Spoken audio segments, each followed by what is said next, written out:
seguimos con este modo virtual de tratar de aprender electrocardiograma. En este caso vamos a empezar la parte 3. En la parte 1 dimos algunas generalidades del electrocardiograma y de la despolarización de los mecanismos íntimos de despolarización de las membranas y cómo se traducía en el electro. En la parte 2 ya nos empezamos a meter con el electrocardiograma propiamente dicho y con algunas mediciones normales. Y en esta parte 3 vamos a empezar a hablar de los temas patológicos y en este caso vamos a hablar del agrandamiento de cavidades. Cuando hablamos de agrandamiento de cavidades, hablamos del agrandamiento de la aurícula derecha, del agrandamiento de la aurícula izquierda, del agrandamiento del ventrículo derecho y del agrandamiento del ventrículo izquierdo.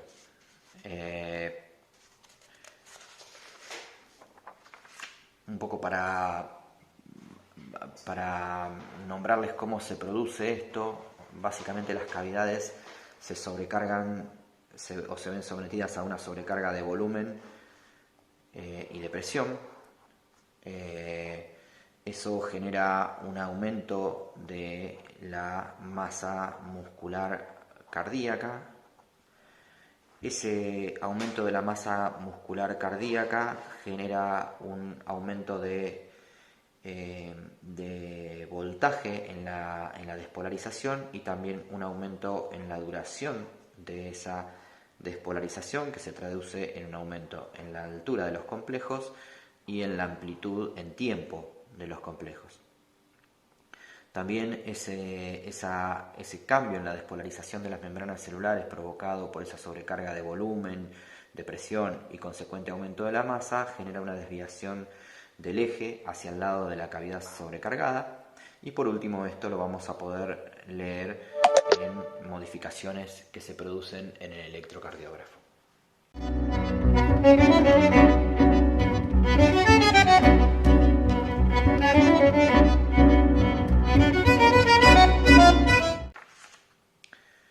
La despolarización, primero vamos a hablar un poquito de la despolarización normal de las aurículas.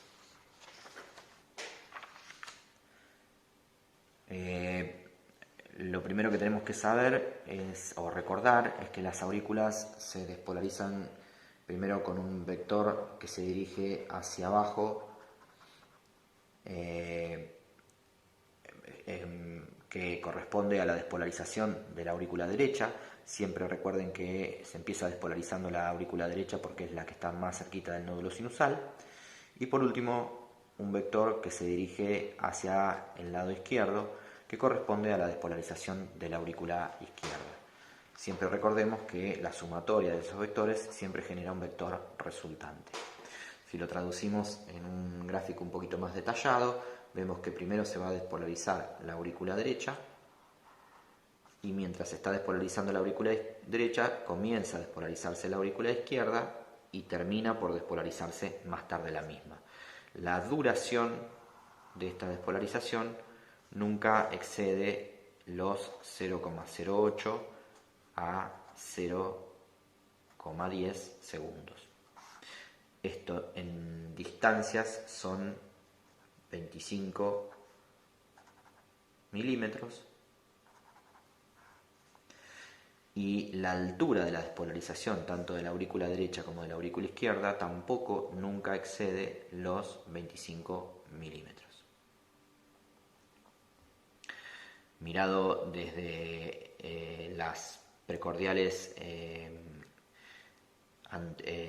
frontales, de las derivaciones frontales, si lo miramos desde D2 y lo miramos desde B1 en las derivaciones precordiales, vamos a ver que en D2 el vector siempre, los vectores tanto de la despolarización de la aurícula derecha como de la aurícula izquierda van a acercarse a D2, por ende van a tener siempre una deflexión positiva. En cambio, si lo miramos en las precordiales, los vectores, el primer vector va a tener una tendencia a acercarse a derivación 1, por ende va a tener inicialmente una deflexión positiva, pero el segundo vector, que es el de la aurícula izquierda, siempre va a tener una deflexión negativa. Cuando lo miramos en un electro, vamos a ver que este es un electro normal, donde vamos a ver una despolarización auricular normal, y en este caso vamos a ver que en D2 la deflexión siempre va a ser positiva, y en B1 siempre va a tener una onda primero positiva y después negativa. En ABR va a ser siempre negativa, porque los vectores se van a alejar de donde los estamos mirando. Esto es un poquito cómo se despolarizan normalmente las aurículas.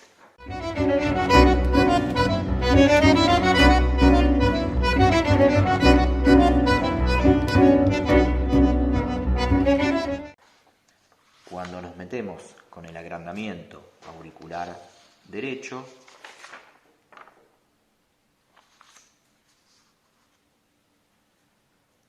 vamos a ver que el aumento de la masa a nivel de la aurícula derecha va a hacer que la intensidad y el tiempo de despolarización de esa aurícula sea mayor. Por ende, el vector va a ser de mayor intensidad en la aurícula derecha.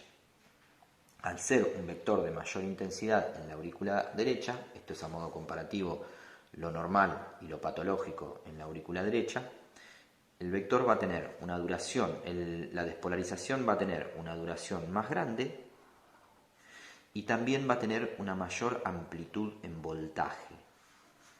Mayor amplitud en voltaje y mayor amplitud en duración.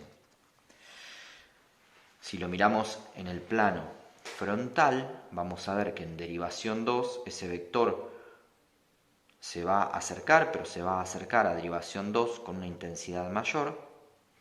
Por ende, lo que vamos a ver es una deflexión que va a tener mayor voltaje, la famosa P pulmonar.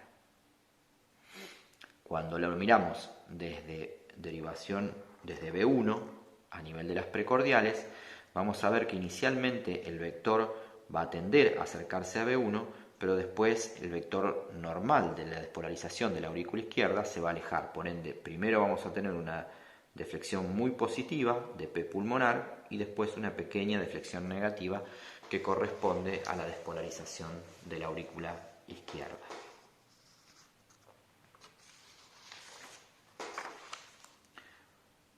En el crecimiento de la aurícula derecha vamos a encontrar ondas P altas en derivación 2 y en derivación 3 y ABF, como lo marcamos recién, mayor a 25 milímetros, y ondas P negativas en ABL.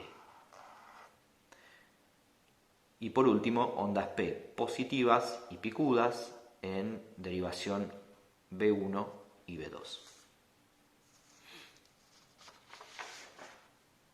Si lo miramos en un electro, vamos a ver la famosa P pulmonar en derivación 2. Vamos a ver una P negativa en ABL y también volvemos a ver una P pulmonar en derivación precordial B1 con una pequeña deflexión negativa que corresponde a la despolarización de la aurícula izquierda. Las causas de crecimiento auricular derecho son la hipertensión pulmonar, algunas cardiopatías congénitas que sobrecargan el corazón derecho, enfermedades de válvula tricuspidia y otras como el tromboembolismo de pulmón.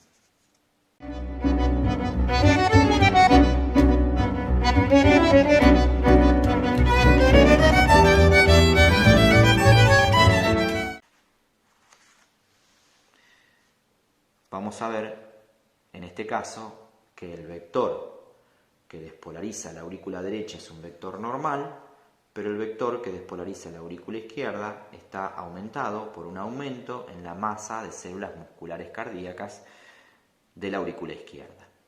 Esto, a modo comparativo, veíamos el normal el de la aurícula derecha y ahora vamos a ver el de la aurícula izquierda. La aurícula derecha se despolariza en tiempo y voltaje normal, pero vamos a ver que la aurícula izquierda se despolariza en voltaje y en tiempo, más por el agrandamiento de la masa muscular cardíaca. Cuando lo traducimos en el eje del plano frontal, vamos a ver que en derivación 2, inicialmente la despolarización es positiva con el modo de la aurícula derecha, pero que después se hace más prolongada e intensa producto del vector que se acerca de despolarización de la aurícula izquierda. Esto va a dar la famosa P mellada o P bimodal del agrandamiento auricular izquierda en derivación 2. Cuando hablamos en el plano precordial, en el plano precordial, vamos a mirarlo desde derivación 1, vamos a ver que el vector de despolarización de la aurícula derecha es un vector normal, por ende vamos a tener una despolarización positiva porque este vector se acerca a B1, pero el vector que se aleja, que corresponde a la despolarización de la aurícula izquierda, va a ser mucho más intenso, por ende vamos a tener una P isodifásica con un valle profundo en el segundo tiempo de esa despolarización, producto de que el vector muestra la cola negativa al lugar de donde lo estamos mirando.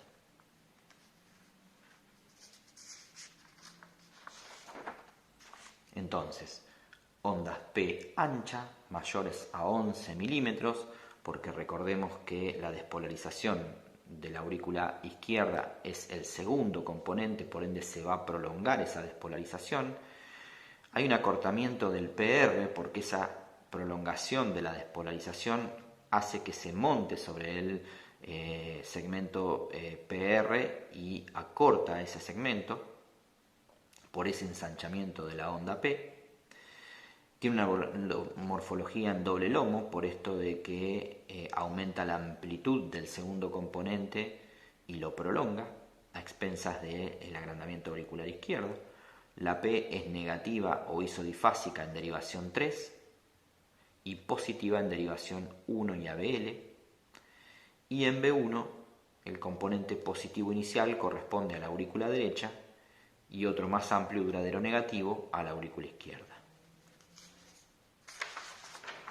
Si lo miramos en un electro, vamos a ver que en derivación 2 vamos a ver la famosa P bimodal y un estrechamiento del segmento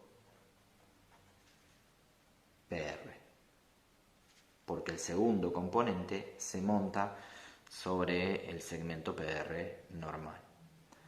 Vamos a ver en B1 la famosa P bimodal con un componente negativo intenso a expensas de la despolarización de la aurícula izquierda,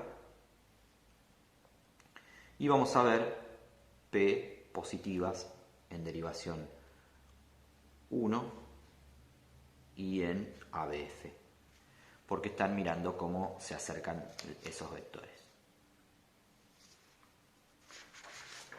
Las causas de crecimiento de aurícula izquierda son la hipertensión arterial, la miocardiopatía dilatada, las válvulopatías aórticas y mitrales y algunas cardiopatías congénitas que sobrecargan el lado izquierdo del corazón.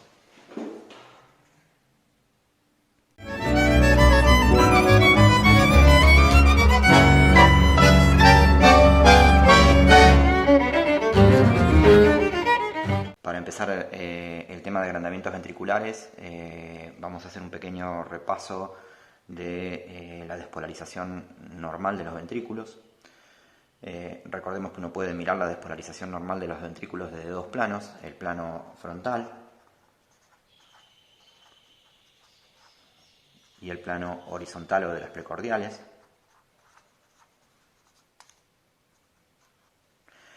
Cuando uno lo mira desde el plano frontal, los ventrículos se despolarizan en tres vectores. Un primer vector que despolariza el tabique, un segundo vector que despolariza el ventrículo izquierdo y un tercer vector que despolariza las bases de ambos ventrículos. Y en el contexto de estos tres vectores es que si lo miramos, por ejemplo, desde derivación 2, primero el vector se va a alejar un poquito del sitio donde se lo está mirando y hace una pequeña deflexión de onda Q negativa. Después se despolariza el ventrículo izquierdo y hace una gran deflexión en voltaje, que es la onda R prominente, y después termina por hacerse la repolarización. La despolarización de las bases queda camuflada en esta R prominente de la despolarización de los ventrículos. Esto mismo, si lo miramos desde derivación ABL, vamos a ver que primero el primer vector se aleja un poco de la derivación, el segundo vector también se aleja de la derivación, por eso hace una deflexión negativa para después repolarizarse. Cuando analizamos el electro desde el plano frontal, vamos a ver que el eje se encuentra en un plano normal, que es hacia la punta del ventrículo y un poquito desviado hacia la izquierda. El eje se aproxima al eje del corazón porque apunta a la derivación 2. Y cuando lo vemos en el electro, en la derivación 2 es donde el QRS es más prominente y positivo. Si lo miramos desde el plano horizontal o desde las precordiales, vemos que los vectores adoptan una posición diferente. Primero se despolariza el tabique con este sentido, después se despolariza la gran masa del ventrículo izquierdo con este sentido y por último las bases del corazón. Entonces, si tomamos como ejemplo dos derivaciones, primero, por ejemplo, B1, en B1 la primera despolarización, el primer vector se acerca al sitio de donde se lo está mirando con el electrodo y va a ser positivo. La gran masa ventricular se va a alejar de ese electrodo, por ende va a ser negativo y después se va a repolarizar. Si lo miramos, por ejemplo, desde B6, el primer vector se va a alejar, por ende va a tener esta pequeña deflexión negativa, pero cuando se despolariza la gran masa ventricular, el vector se acerca a B6 y se hace positivo. Esto, en líneas generales, es cómo se despolariza y cómo se traduce esa despolarización en ambos planos en el electrocardiograma.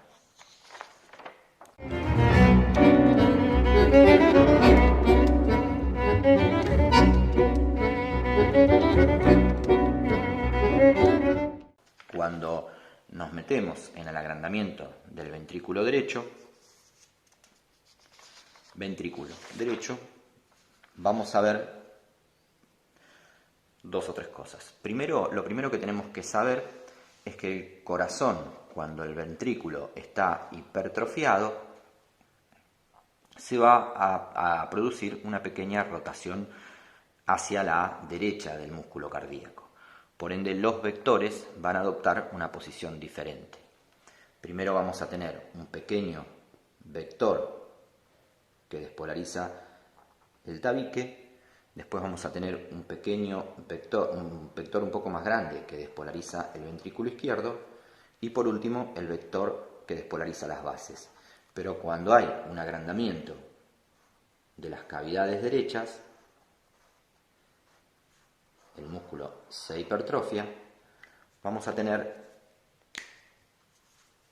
un cuarto vector de gran tamaño que adopta esta forma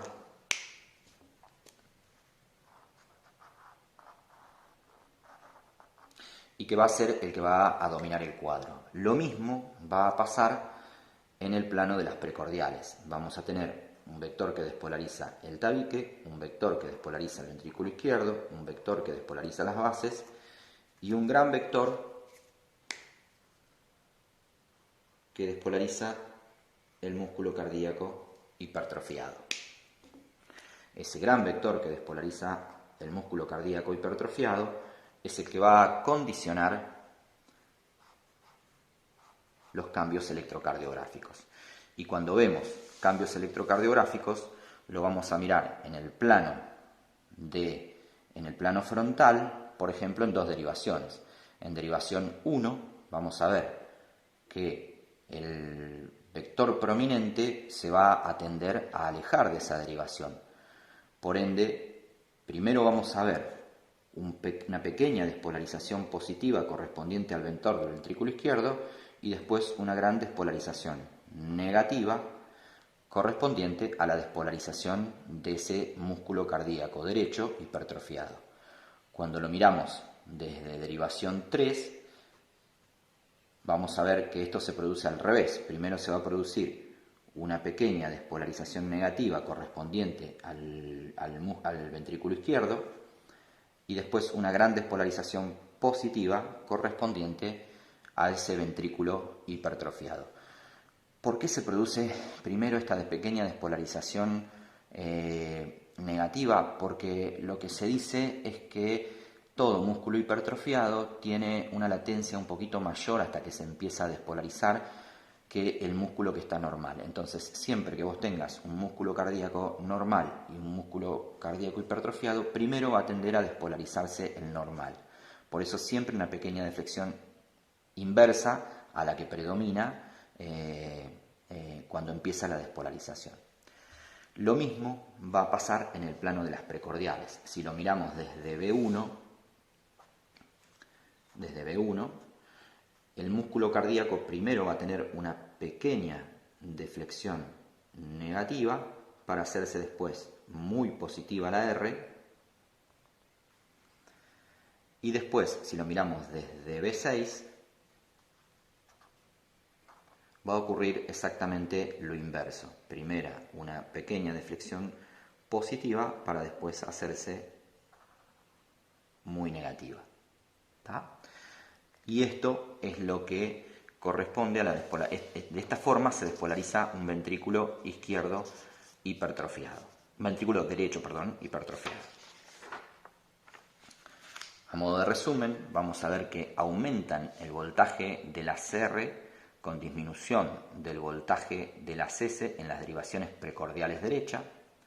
El patrón precordial se invierte al normal. Las ondas R altas se van a ver en B1 y las ondas S profundas se van a ver en B6. El eje desviado se va a desviar a la derecha, por ende vamos a ver R altas en D3 y profundas en D1 y ABL. Y usualmente se va a acompañar de un crecimiento auricular derecho.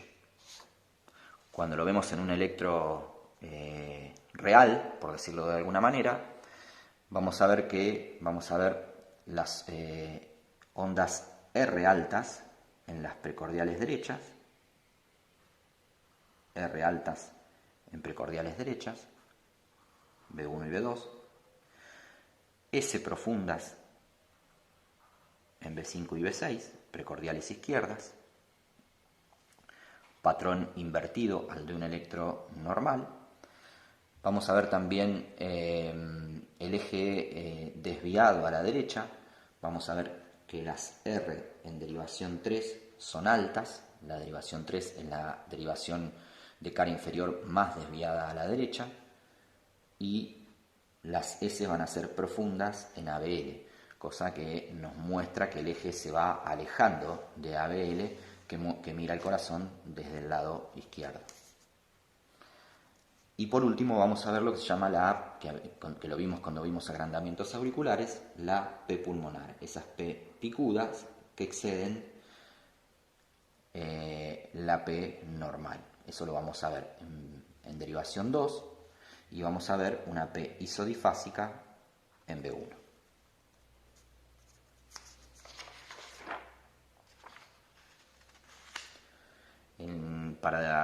Para nombrar un poquito las causas que pueden llevar al corazón a una hipertrofia de cavidades derechas, tenemos que nombrar que todo aumento de presión o de volumen sobre las cavidades izquierdas, en última instancia hace claudicar el capilar pulmonar, nos lleva a hipertensión pulmonar y posteriormente a sobrecarga de cavidades derechas. Las enfermedades pulmonares como el EPOC, que sobrecargan el circuito arterial pulmonar y por último terminan por sobrecargar las cavidades derechas. El tromboembolismo de pulmón, que son émbolos impactados en el circuito arterial pulmonar que aumentan las presiones en las cavidades derechas. Las valvulopatías pulmonar y tricuspidia y algunas cardiopatías congénitas.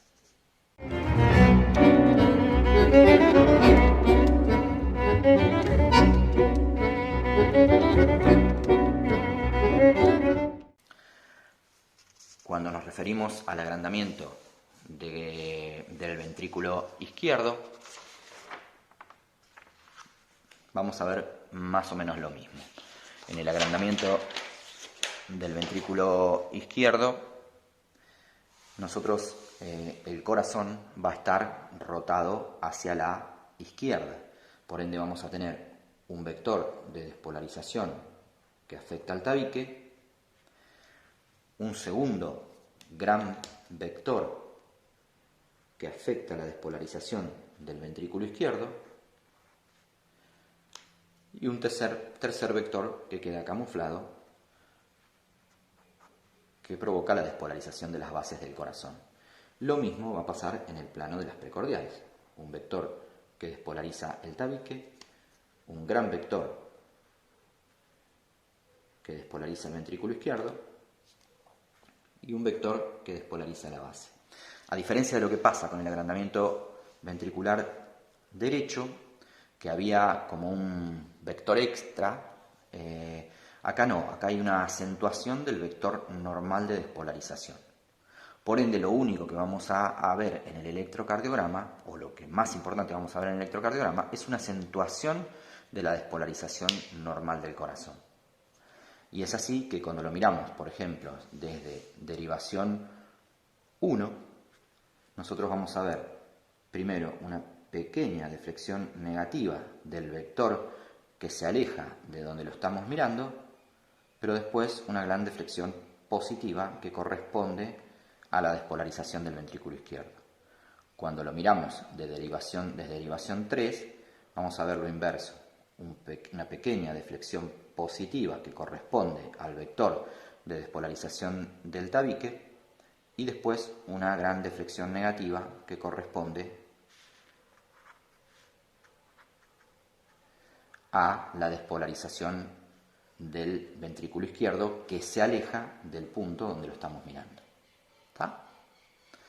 En el plano de las precordiales pasa exactamente lo mismo. Cuando lo miramos desde B1 vamos a tener una pequeña deflexión positiva y después una gran deflexión negativa, que es el vector que se aleja, y cuando lo miramos desde B6, exactamente lo inverso, una pequeña deflexión negativa y después una gran deflexión positiva del vector que se aleja a B5 y B6.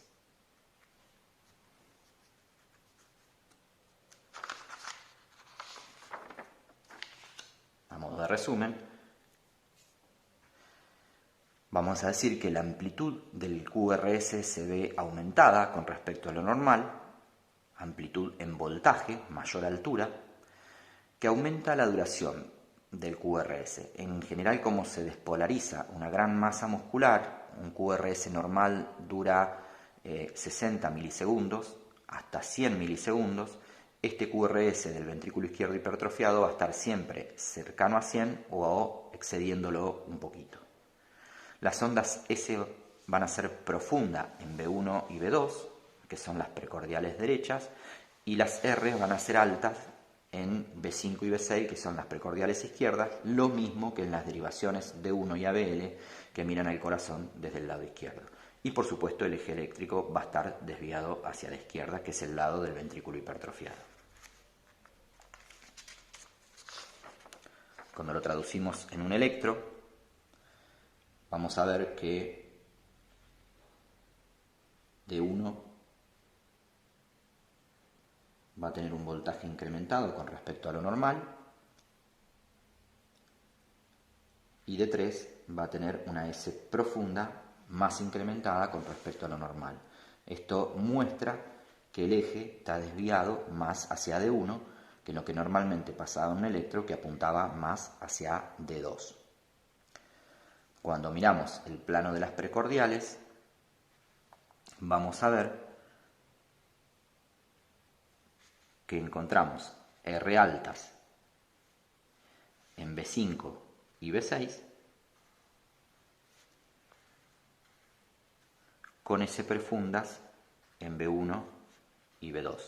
Esto lo que muestra es que el vector más importante está desviado hacia la izquierda, y cuando lo miramos desde la izquierda, la punta del vector, que es lo que lleva la carga electropositiva, se acerca a ese foco de derivación, a ese foco de mirada, y cada vez que se acerca el voltaje se va a incrementar o va a producir una deflexión positiva.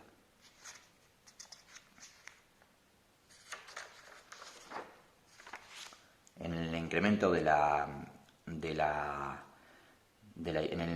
la hipertrofia ventricular izquierda, o en el incremento de la masa muscular del ventrículo izquierdo, hay algunas fórmulas o algunas reglas matemáticas que se pueden calcular o que se pueden sacar para poner en evidencia esa hipertrofia.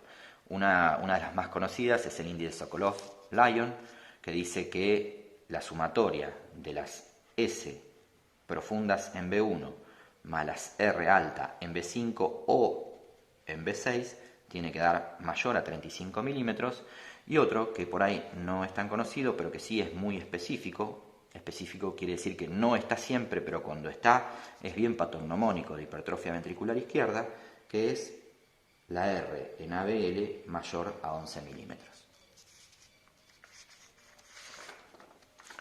Para nombrar las causas de agrandamiento ventricular izquierdo, podemos decir que, o de hipertrofia ventricular izquierda, podemos decir que la obstrucción del tracto de salida del ventrículo izquierdo por estenosis aórtica o por coartación de aorta, esto provoca un incremento de la masa muscular del ventrículo izquierdo. La miocardiopatía hipertrófica congénita, la hipertensión arterial, porque hace que el corazón haga fuerza contra una mayor resistencia y termine hipertrofiándose.